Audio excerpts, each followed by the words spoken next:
In Central California, one prison is on the brink of war. This is a house full of gasoline. At any point, it can ignite. Two gangs, the whites and Southern Mexicans, are squaring off, making weapons, melted down, plotting assaults, and viciously attacking each other. Stay still. The officers struggle to keep them under control. Open cell 217! Open cell 217! But this prison is dangerously overcrowded. 120 violent criminals live in one room without a single cell wall to separate them. Oh man, this place is messed up, man. In the brewing race war, this could be ground zero. Welcome to Salinas Valley State Prison.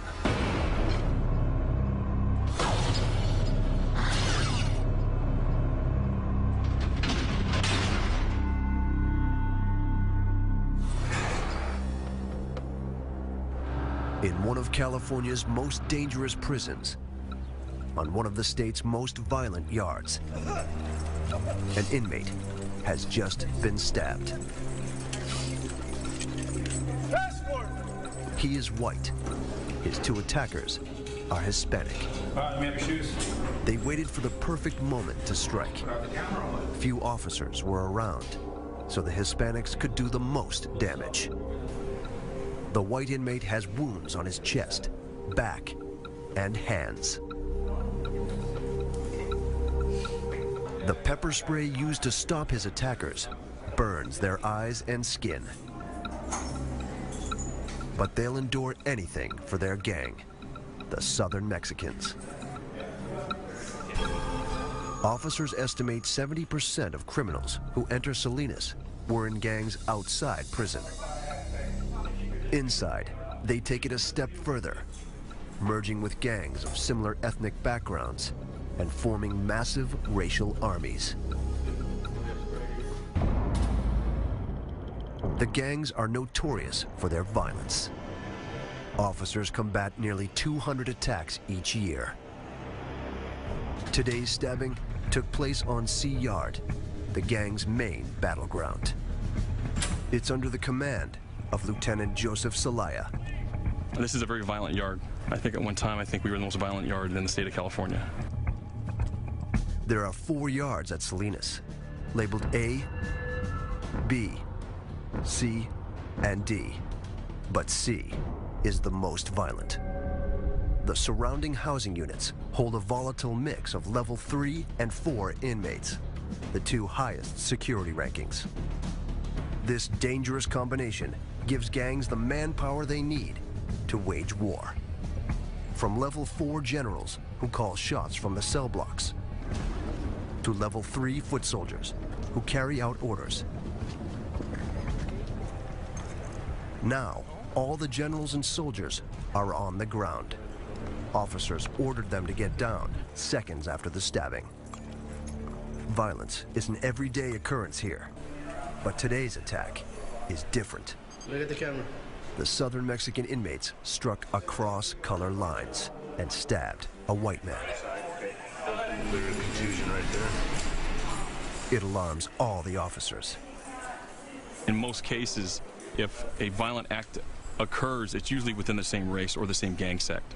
But since this actually crossed over gang ties and racial ties, that puts us more uneasy because now it involves whole populations. The stabbing is the latest sign that Southern Mexicans and whites are on the verge of war. Staff discovered 6 weapons on inmates in the past week. Officers suspect they're arming themselves for a bigger battle. All the Southern Mexicans now, are they going to assault the other white inmates? We don't know that. Are the whites going to retaliate on all Southern Mexicans? We don't know that. We don't know if it's going to be ongoing. We don't know if it's going to be isolated. Officers form a human barrier between the different gangs. The inmates segregate into 5 ethnic groups: the Southern Mexicans, the Northern Mexicans, the whites, the blacks, and the others, which includes Asians and Native Americans. Utilize the track. Take it back to your housing unit. Charlie 1, A-pod. Do not cut across the grass. Officers allow the blacks, Northern Hispanics, and others to leave the yard without being searched.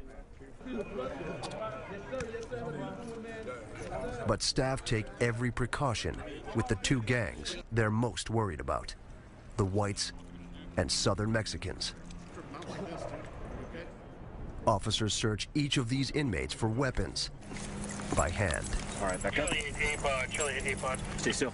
Prisoners hide knives, called shanks, in the ground, in their clothes, or in their bodies. Turn your face the other way, please.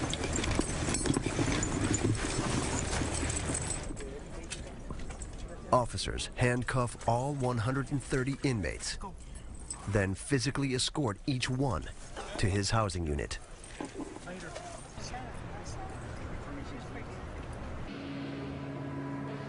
The most dangerous inmates, classified as level 4, live in C cell block.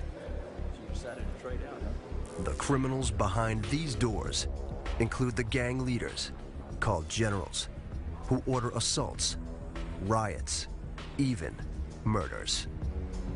One of the Southern Mexican generals ordered today's stabbing. Officer Richard Reynoso wants to know who.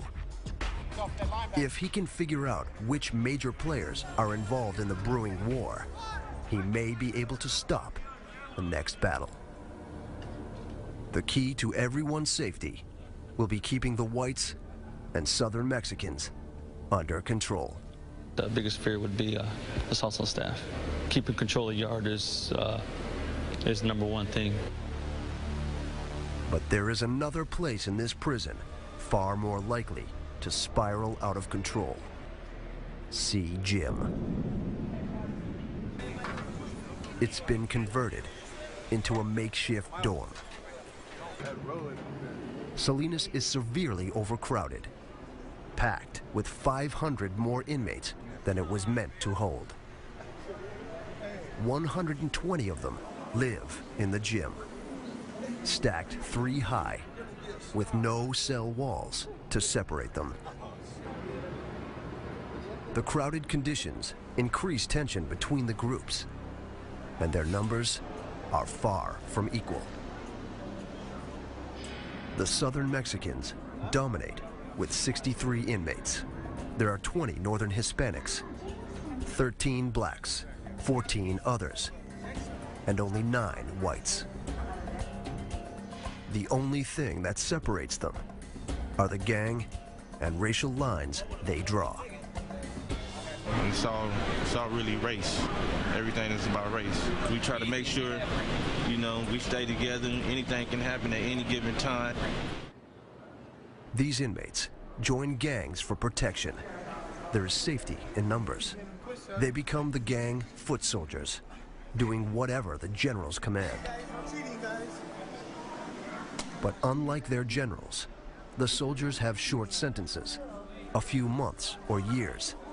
Any gang violence they commit will extend their time behind bars. This is the jungle. It's got insane rules, and you're going to have to live by them. Travis Evanoff and John Berry survived the last 6 months in C Gym by sticking with the whites. Both have only a few years left. Berry's in for robbing a gas station at gunpoint. Evanoff for assault with a firearm. If they can avoid war with the Southern Mexicans, they'll likely get out on time. But they must follow their gang's rules. Rule number 1, be willing to fight and die for your gang. It's not only about preserving yourself, it's about preserving who you hang out with. Rule number 2, respect every gang's territory. Your goal is just to navigate this place.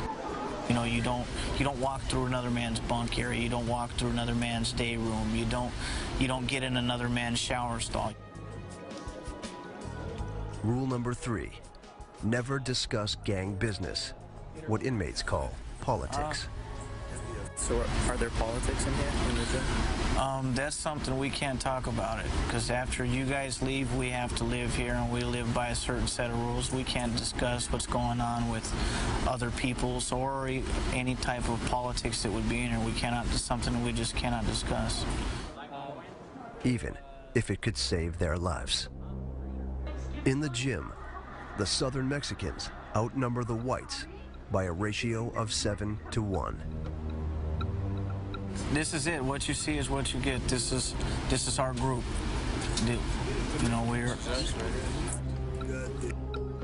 The whites occupy 3 bunks in the middle of the gym. The Southern Mexicans surround them. The other 3 groups, the Northern Hispanics, blacks, and others, are positioned on the opposite side of the gym. Most inmates must cross through Southern Mexican territory to use the bathroom, watch television, or go to the yard. The whites are trapped in a battlefield where they can't win.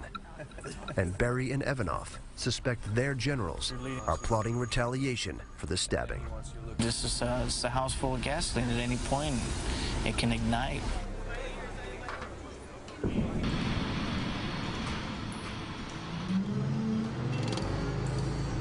On the other side of Salinas, a busload of new inmates is pulling in. Lopez. Renteria. Of the 10 men on board, all are level 4, except one. Chris Brown is a level 3, doing time for violating parole. This is his second stint in prison. The first was for grand theft. Okay, go ahead, strip out. Everything, full Monty. An officer orders Brown to strip to make sure he isn't hiding weapons on his body. Turn around, squat cough. Or inside it. If an inmate has a weapon in his rectal cavity, a common hiding place, he won't squat and cough because he'll be stabbed internally. Brown, who has just turned 21, thinks he can handle this prison. When I hit the yard, I know exactly what to do. I ask little questions here and there to see how this prison is ran. He talks tough about what he will do and what he won't. Can't nobody dictate who you talk to and who you hang around with. That's one thing they can't do. Pretty much. But he's a stranger here and doesn't know what lies ahead. Shower shoes, which I'm gonna put right here. I never heard about this prison exact, but I hope it's all right. Man, I just can't wait to get a cell and call it a day. But Brown isn't heading to a cell. His new home has 120 dangerous inmates, and it's hovering on the brink of war.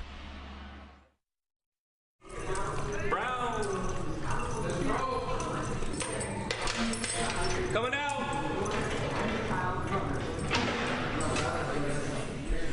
Two officers lead the new inmate to C facility of California's Salinas Valley State Prison.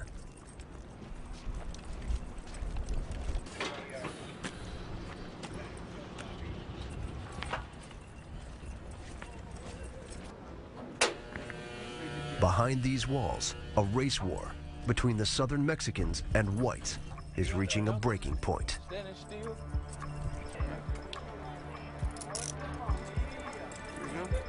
Chris Brown enters his dorm, a converted gym. What's happening, homie?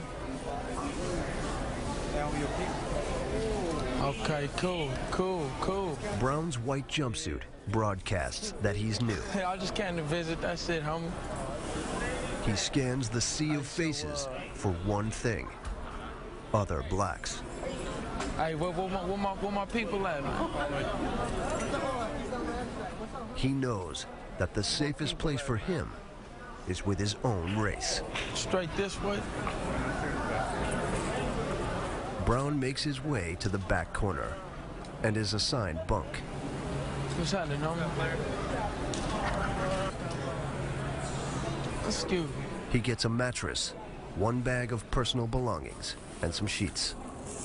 But Brown didn't expect to be sleeping with 119 other criminals. Man, I thought I was gonna go to some sales, man. His world is now reduced to the bottom bunk. Man.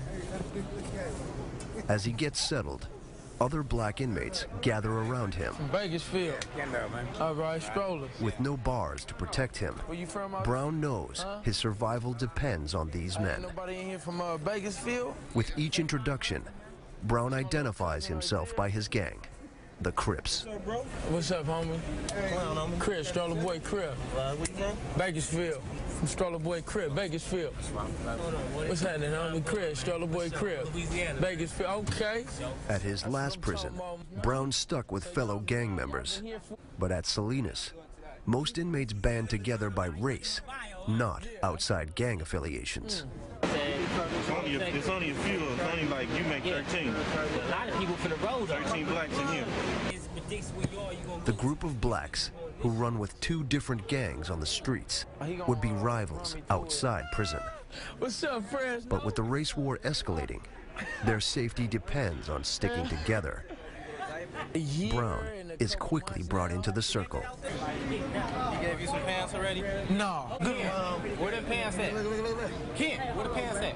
His bunkmate, called a bunkie, loans him a regular uniform to help him blend in. All the time. This motherfucker. Follow me over here. Hadn't get finished? Inmates all around him are prepared for battle. Walking down the aisles like... They explain that the escalating war has all the groups on edge. We don't get to go to commissary, nothing here. Really, and when we go to the yard, we always yard down. We always got to be on our stomachs. The blacks really don't be getting into, since I've been here, they ain't really been getting into It's been like personal When you see blacks get into it, it's personal. It ain't been no stabbing between the blacks and but the Southsiders and the white boys, it's always, you know, stabbing or some like that going down. But right now, they on lockdown. You know, somebody just got stabbed like 5 days ago or something on the yard. So they on lockdown. Man, it's been like 5 of them, 5, 6, 7 last 2 weeks. Everything, that's why I'm like... It is more than Brown bargained for. Down, take a shower. He has one advantage. Most of the black inmates are assigned to the gym's back corner. They've made this their main hangout, hoping that staying on the sidelines will help them avoid trouble. Their survival strategy in the midst of the escalating war? Ignore violence between the whites and Southern Mexicans. Mind your own business in here. If you get in that what's going on, you know what I mean? Why are you guys fighting? Next thing you know, we got a problem. See the dips that I do when I'm with it, cause every day of the week is... To stay safe, the blacks avoid the most dominant group, the Southern Mexicans. This deadly gang has strict rules. Among them, no one talks on camera. It's like a secret society. A lot of people won't talk to you because the repercussions of them speaking to you will be bodily harm. But one person will reveal their secrets. The inmate who used to command them. Some call me Cholo. I don't go by that name anymore. For a year and a half, Oscar Cristales was a CER general. He's serving life for murder. I was kind of a CEO of CER, being in charge of close to 250 people. I was on my way up. With each year behind bars, he rose in rank, fighting his way to the top with stabbings and assaults. But when Southern Mexican leaders told him to have his middle school teacher killed, Cristales refused. The Southern Mexicans now have a hit out on him. I was blinded, and it took me many years to see that. Now he lives in protective custody, away from the gang life he knows so well. Everybody was required to get up at a certain time, 5:30. You can't miss chow. In case something happened, you were there. CR was run as a military camp. When it was time for war, the orders came from his cell block. The generals would send messages into the gym in forms of kites or notes. They would be hidden in many places. They would be taken in and they would have to be read by the person who is the voice for the gym. They have to have someone there that takes the order and he passes it on to everybody else. And his soldiers had to obey. If someone was to say no, they would get stabbed. Cristales suspects today's escalating war started because the whites broke Southern Mexican rules.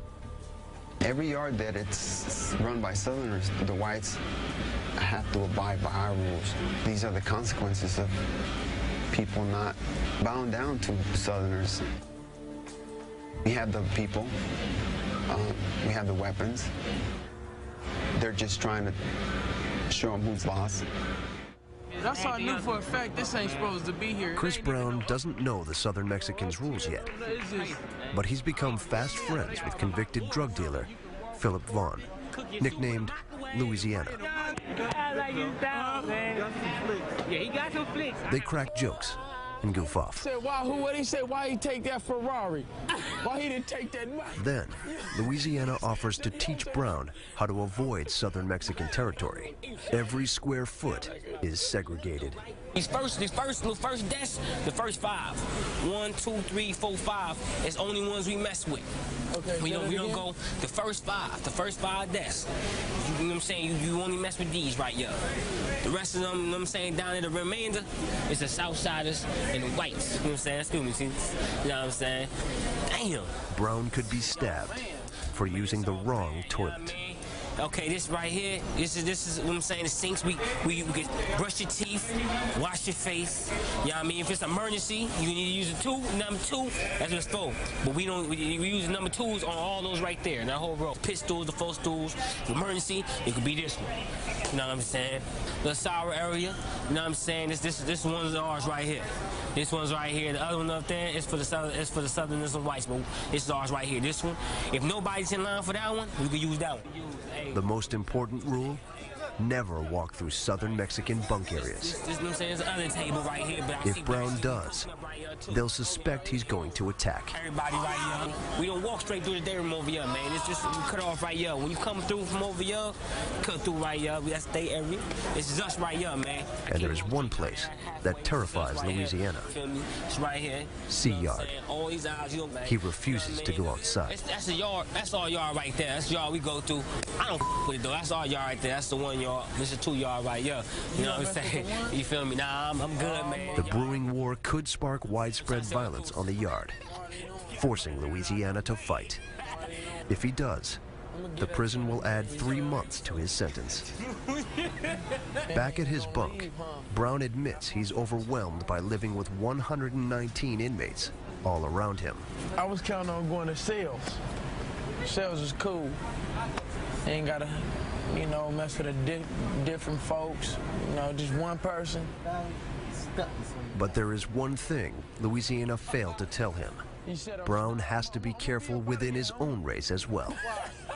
Like all gangs, the black inmates have a hierarchy, and Louisiana is near the bottom. Call it a wrap if you plan. Brown's bunkmate, Tico Mack, who goes by Holiday, is at the top, and he doesn't approve of Brown's new friend. Hey, you go buddy now. He gonna pretty much follow you anywhere you stuck. I try to warn you. Hey, I'm gonna tell you something like this, my guy. I know how to get rid of him, because I'm already knowing who's solid and who, you know what I mean? I'm gonna get at you, though, about that situation. You know him? Huh? You know him? Who? Dude. No. But I'm gonna let you know, you know. Best friends. Uh-huh. I thought y'all was best friends. Oh, no, we just chopping it. You know, I gotta meet Holiday, folks, you know what I mean? who's serving 7 years for armed assault, lets Brown know he has ways of getting rid of black inmates he doesn't like. You notice my other bunkie is gone, right? Huh? You guys notice he's missing. He's in the hole now for nothing. Oh, man, this place is messed up, man. Already. Brown finally realizes just how dangerous his new home is. This is it. That's all That's all I got to look for until I get out. That's about it, man. Hopefully everything will go good. Hopefully. Outside C Gym, the yard is empty. The inmates are kept inside for 3 days. The whites and Southern Mexicans are peaceful. So on the 4th day, the prison allows inmates back outside. But as they head out, an alarm shrieks. It's coming from C facility.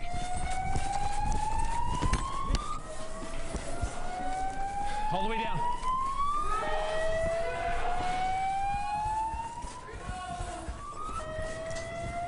California's Salinas Valley State Prison is under a Code 2 emergency, their second highest state of alert. Officers rush to C Block, but when they get there, it's over. 2 whites jumped 2 Southern Mexicans on the walkway outside their cells. They struck as soon as the cell doors opened, as the inmates walked to C Yard. It was the whites' best chance to retaliate for last week's stabbing.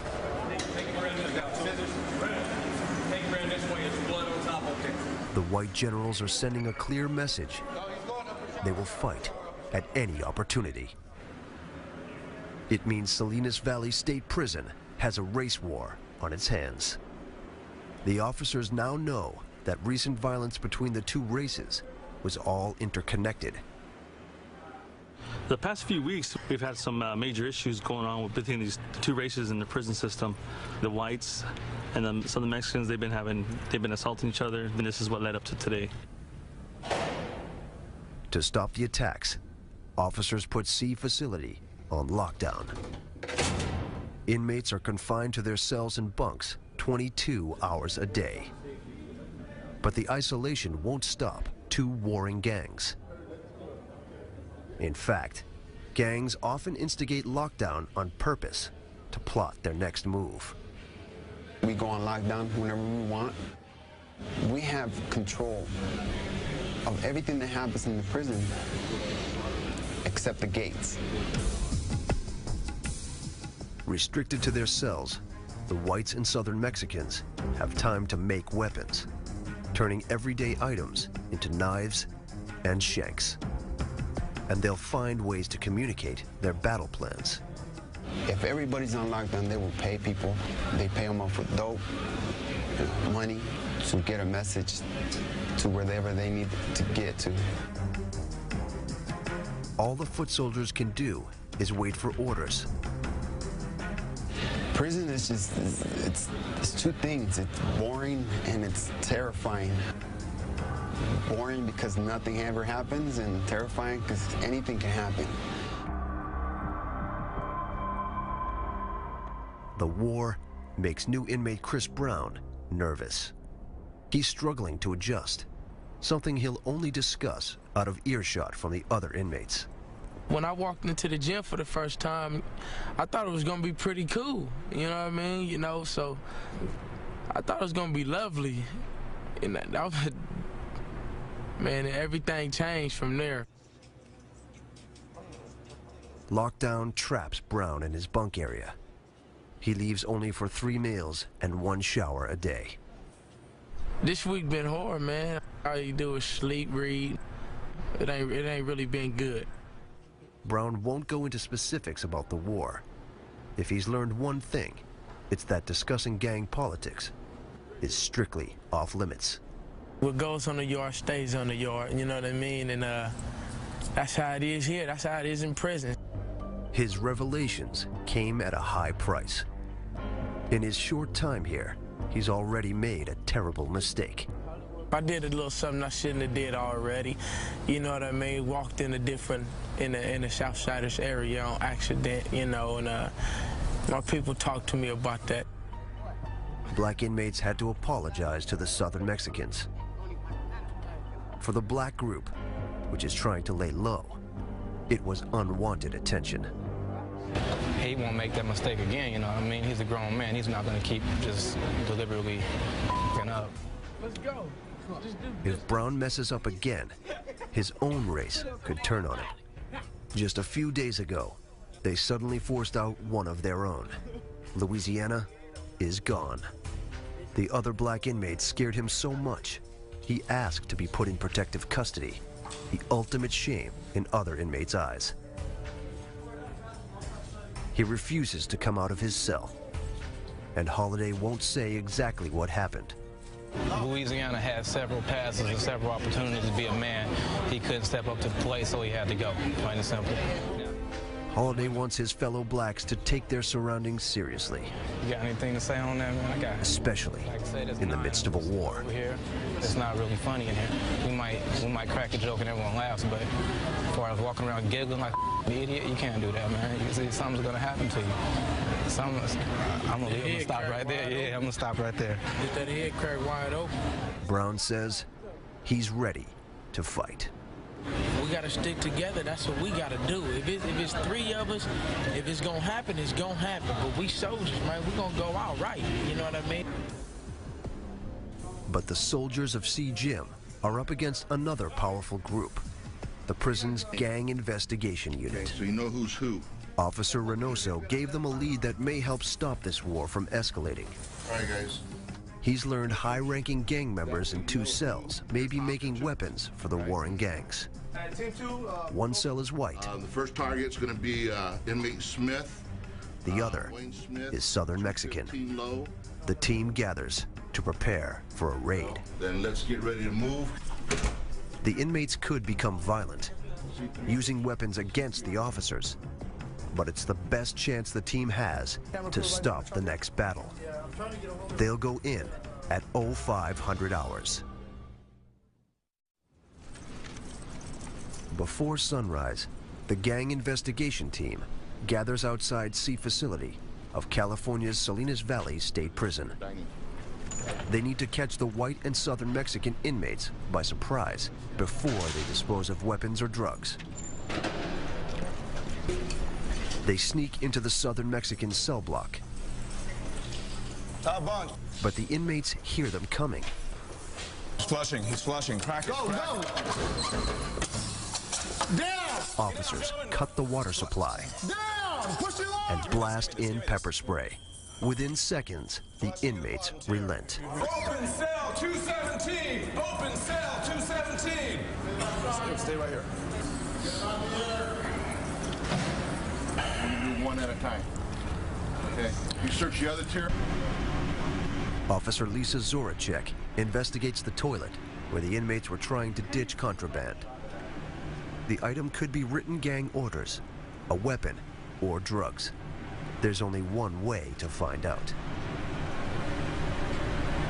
What appears to be something wrapped with either white string or white paper, so not exactly sure what it is.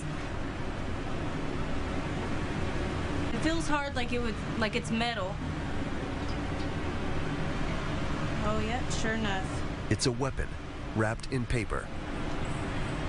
The inmates sharpened it on the cell wall, evident from scratch marks. Could do some serious bodily damage, can even kill somebody. And that's not all she finds. You can tell that they got started on trying to dig. The Southern Mexicans carved out the wall to make a hiding place for weapons or drugs. But the officers stopped them before they could fill it in with a paste made of soap. The white gang cell is next. Do it now!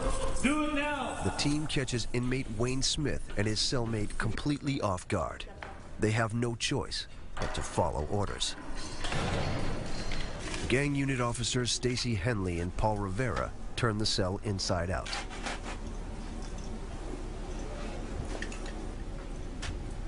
They discover a shank hidden in a sock. Henley suspects it's made of a coffee cup handle. I think that's actually one of the state-issued cups. It's the handle. There's a blue one. And it would be this portion right here. And what they do is they take a pair of boxer shorts and they pull the elastic out and they'll cut right through it. And then they take this, heat it, melt it straight or as straight as they can get it, and then they'll attach the metal and they'll Her theory is dead on. She finds the cup used to make the weapon. So this is the cup that we believe that they used to make that weapon out of. And as you can see, what they do is they cut off the end, straighten it, and then place their metal stock on there. See what kind of letter it is? Then the officers find something big, a ripped up inmate letter known as a kite. This is how the inmates communicate from one pod to another. They'll give it to someone to run from pod to pod or building to building. He said he had to take care of some debts, so he's only got one packed out. The kite may order the white gang to carry out a hit against the southern Mexicans.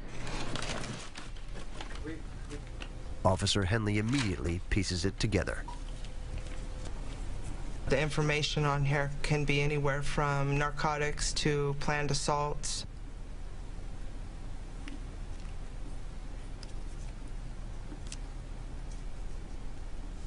Henley discovers the kite was sent from an inmate to the target of the cell search, Wayne Smith. I'm in a dilemma, and I could really use that tool because I already promised them to Kenny. The writer promises Smith drugs in exchange for a weapon.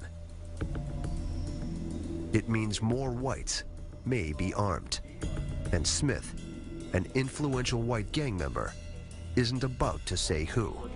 I have nothing to say about that one. Smith is serving 200 years for 8 counts of armed robbery. He's being held for questioning in a 3-by-3-foot metal cage. Smith's been in C facility for nearly a year and on lockdown for all but 2 weeks. The idle time has put him on edge. It goes on for 6 months, 8 months, a year, and then going into 18 months. It's, you know, it's hard not to have tension in there all the time. The foot soldiers heard about the cell raids, and no weapons could already be in the gym.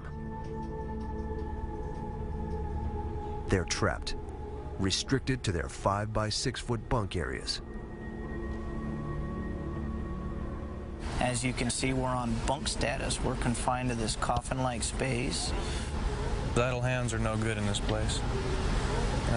You get idle hands, you start thinking about stuff. And if you start thinking, your mind drives you crazy. John Berry and Travis Evanoff worry the next battle in the war will involve them. Well, everybody in this gym has a date. A few months to the house, maybe a year or two, where the people on the yard are lifers. They're never going home, and this is their world. This isn't our world. We're just visitors.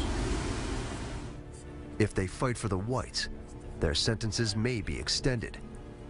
If they don't, fellow whites could assault or stab them. Just have to actually pray and hope that nothing's going to happen in between now and then. It's going to keep us in this up prison. Today's briefing is going to be on the search of C gym. Lieutenant Joseph Salaya and his officers know the gym is one step away from exploding. If the inmates have weapons, the officers have to find them fast. Salaya's plan: search every square inch of the gym. But the inmates will outnumber the officers by a ratio of 6 to 1. Just be aware, those guys are not in cells. They're walking around, so be extremely careful. We're going to put them onto the yard, give them gun coverage, and then we'll go in mass and search that gym and clear it. Richard Reynoso and 20 officers enter the gym at 0600 hours. It's a rude awakening. Nearly all the inmates, including Chris Brown, are still sleeping. Man, they woke us out of some good-ass sleep. That's what they did do. Outside, officers order the inmates to strip. They inspect each item of clothing, focusing on the waistbands, a common place for inmates to sew shanks. Then, officers wave a metal detector over their stomachs and lower backs to see if they've inserted weapons into their rectal cavities. Go and do your clothes and get dressed. Staff clear all 120 inmates and line them up. They'll be here for the next 2 hours.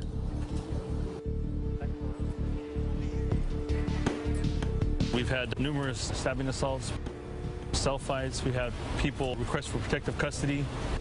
And when they protected custody, they gave up information where weapons were stored. So that's part of the reason why we did searches of the gym. The officers hit pay dirt. They discover 3 shanks made of a toothbrush, a coffee mug, and broken bunk parts. Any of them could kill an inmate or an officer. Chris Brown's bunk area is clean. But as the inmate enters the gym, an officer notices something unusual about his clothing and calls him back outside. Brown, come here. Yeah. You got sweats on, huh? That's a problem. Brown is wearing extra clothes. You know how guys come out with sweats on, don't you? Underneath their stuff, they got hiding weapons. I ain't trying to hide no weapons, man. Well, that's what it looks like to us. So that's what y'all gonna put on me? Put on me. No, we just need you to strip out because we don't know what you got underneath there, all right? For the second time today, Brown must strip completely naked within sight of dozens of other inmates. Brown says it's an innocent mistake, but inmates often layer clothes to protect themselves during a fight or riot. They call it their armor. Right foot. The officers don't allow it. Squat and cough 3 times. Spray your cheeks. He's cleared and reprimanded. Hey, when you come out, don't come out with sweats on. We don't know what you got. All right? But he's also furious. That ain't cool. You fuck with a guy that don't fuck with y'all, you know what I mean?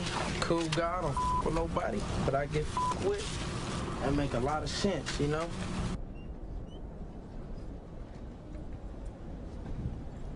Back at his bunk, Brown recounts what happened.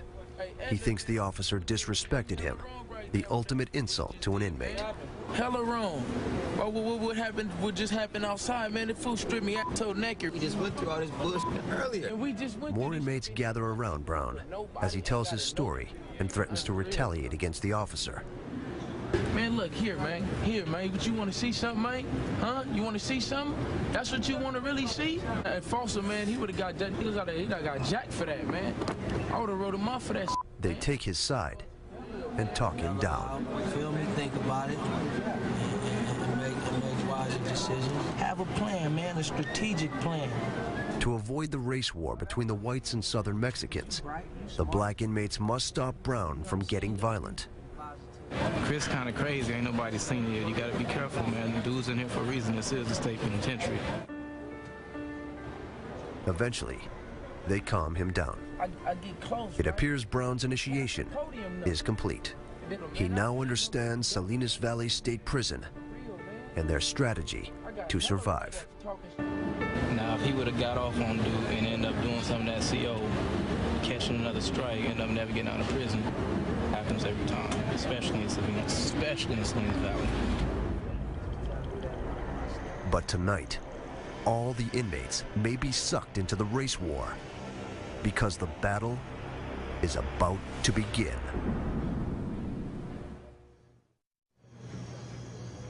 As night falls at California's Salinas Valley State Prison, the gym is seemingly normal, with inmates reading, listening to music, and watching television.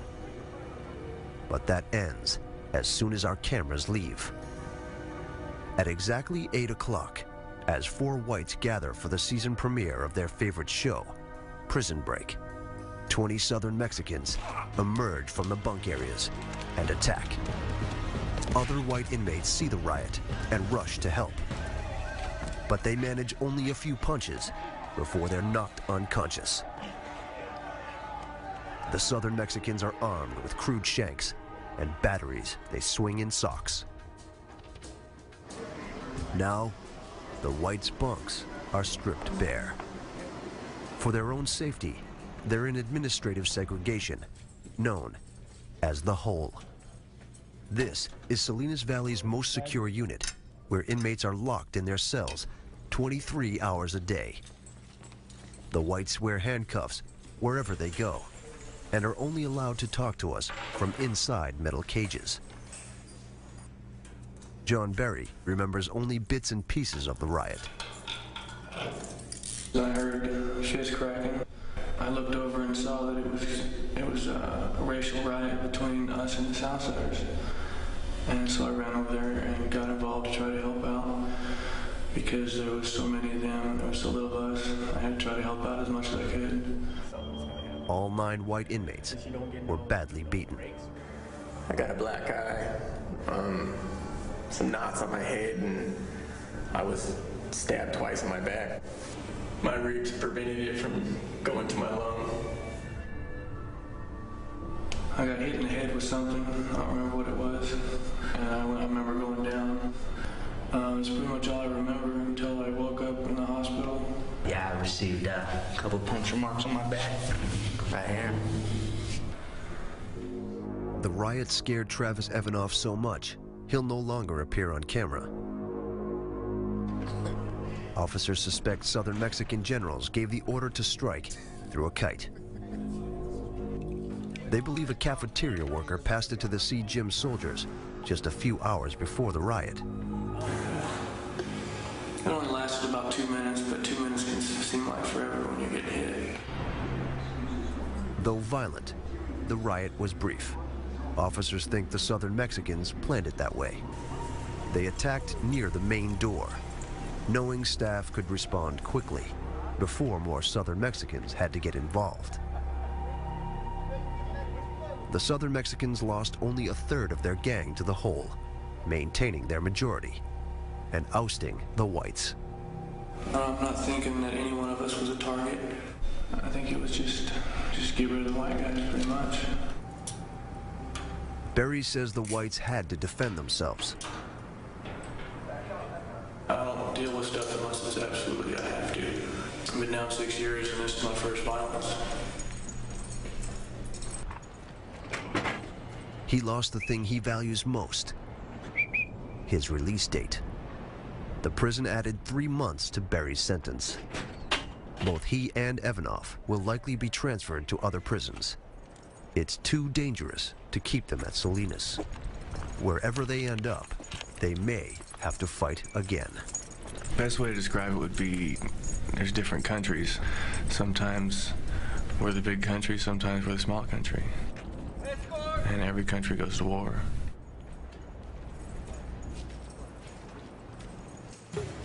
In the gym, the black gang's strategy of laying low paid off. They managed to stay safely on the sidelines. We're over here, pretty much spectators of the whole event.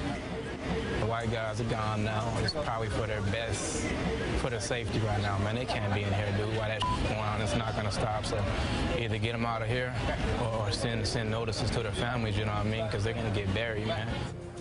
For Chris Brown, the riot was another eye-opening experience about just where he lives and whom he lives with.